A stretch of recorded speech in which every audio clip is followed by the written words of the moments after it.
This video is on statements. A statement is a sentence or mathematical expression that is either definitely true or definitely false, but not both. So some examples of true statements are the following. 4 is a natural number, or 4 is an element of the natural numbers. Yes, that is true. 4 is a natural number, and so it is in that set.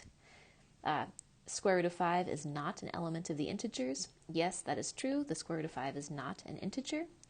And some cats have fur. Yes, I have seen cats and some of them have fur, so yes, that statement is true. Here are some false statements.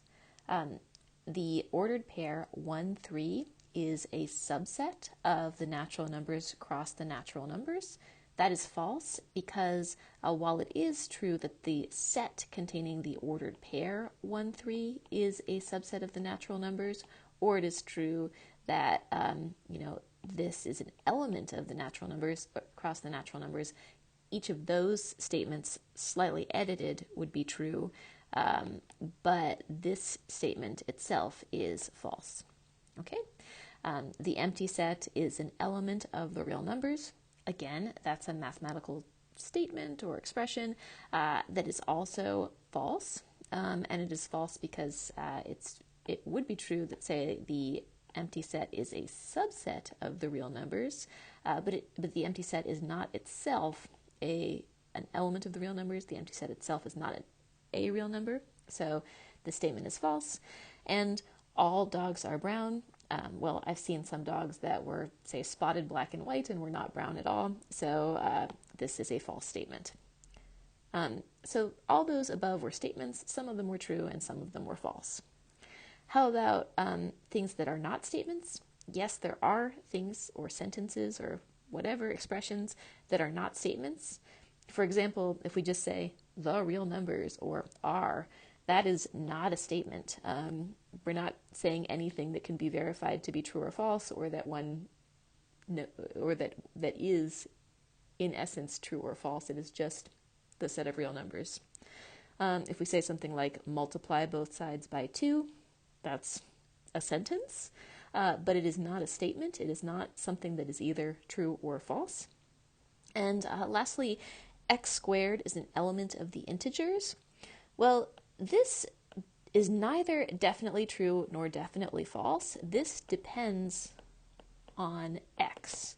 So if x is in the integers, then x squared is in the integers. That would be a true statement. But what if x was, say, like 1/10? Then x squared would be 1 out of 100, and that is not in the integers. Whether this sentence is true or false depends on the value of x, and situations in which that is true are called open sentences. So if a sentence depends on the value of one or more of its variables, then it is not a statement.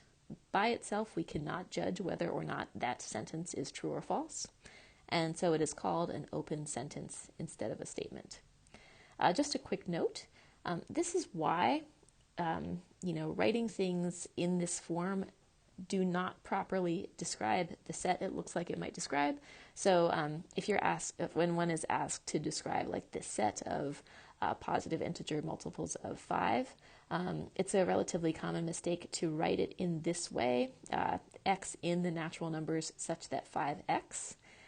But this does not actually describe this set, because it's x in the natural numbers such that 5x what? Like, what is true about 5x? X in the natural numbers such that 5 times x is greater than 100, like x in the natural numbers such that 5x, like nothing is told about what 5x is doing.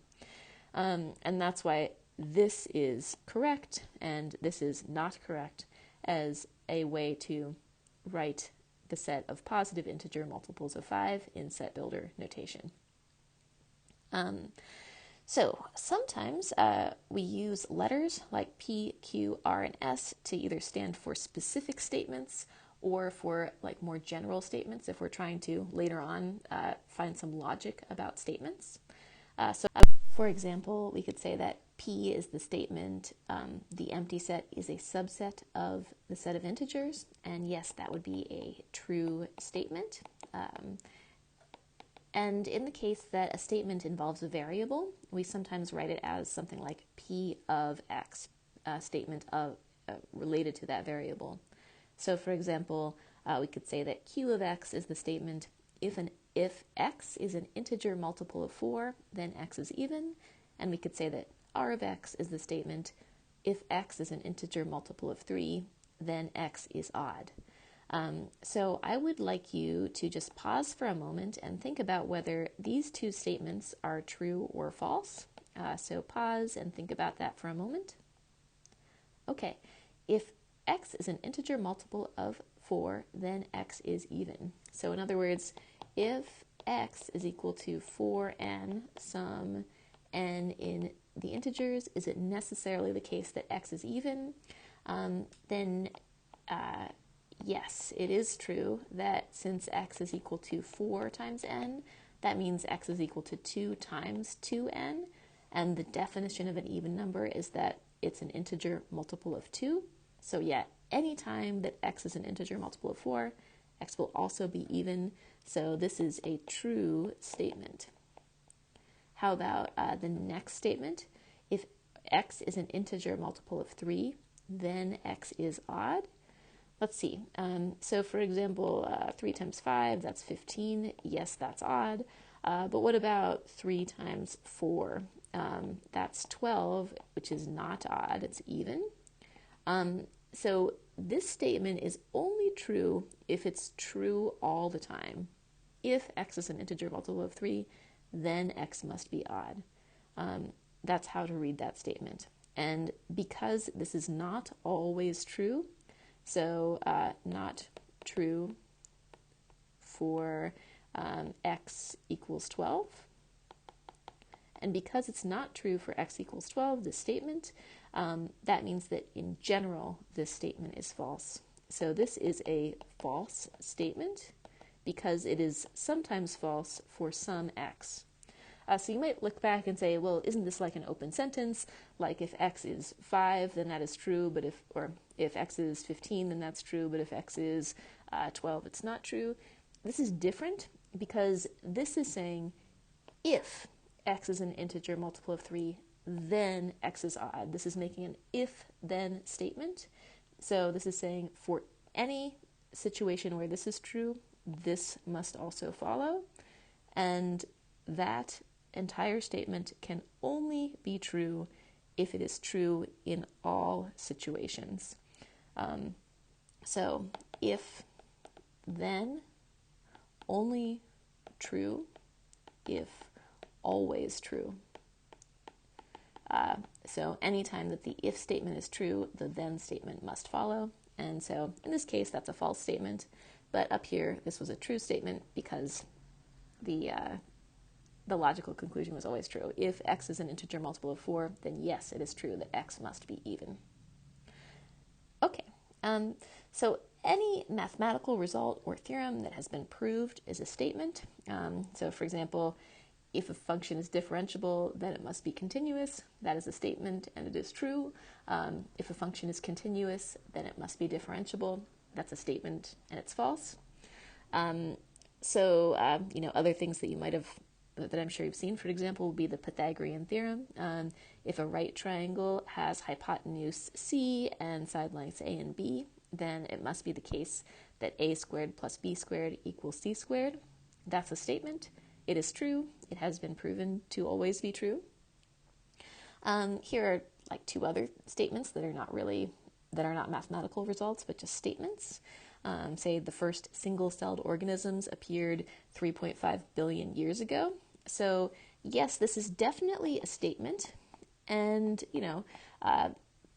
you could say, well, maybe it's true, maybe it's false. I'd have to look on Wikipedia or something. So whether it's true or false, we maybe don't know offhand. We can still say that it is a statement, whether or not we know that it's true or false. We could also say, the first single-celled organisms appeared on Earth last Thursday. Well, that is still a statement as well. This is still a statement. But I know for sure that this one is false. I know that there were single-celled organisms on Earth before last Thursday, so I do know that this is a false statement. I don't necessarily know offhand whether this is a true statement, but it is still a statement, whether or not I know whether it is true or false.